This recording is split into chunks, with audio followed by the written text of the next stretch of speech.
মানে মহিলারা ঘরের থেকে কয়টার সময় বাইরে এসে এটার লোকে টাইম মিলাইলে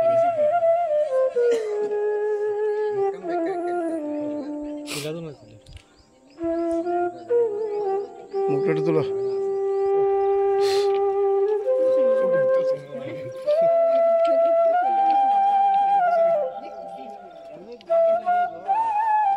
বাড়ির কি হয়েছে নাকি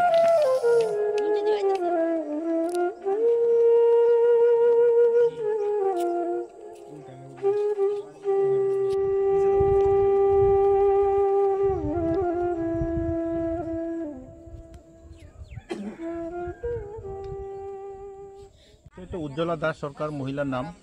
মহিলা নাকি গ্রামবাসীর মুখে জানতে পারলাম মহিলা ইট বাত্তাতে গিয়ে ইট ভাঙে, প্রত্যেক দিন সকালবেলা যায় আর খাওয়া দাওয়া নিয়ে যায়, একবারে কাজটা সেরে সন্ধ্যাবেলা নাকি বাড়িতে ফিরে।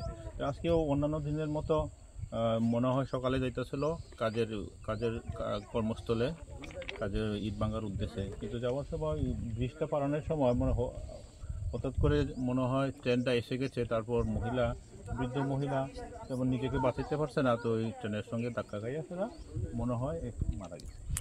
স্যার আপনার কোন সময় ঘটনা হয়েছে? ঘটনাটা সকাল 7:30 পৌনে 8টা এরকম হইতে পারে। কোন ট্রেনটা স্যার? এটা খুব সম্ভবত আগরতলা থেকে যে করিমগঞ্জ ট্রেন, ওই ট্রেনের সঙ্গে হইতে পারে।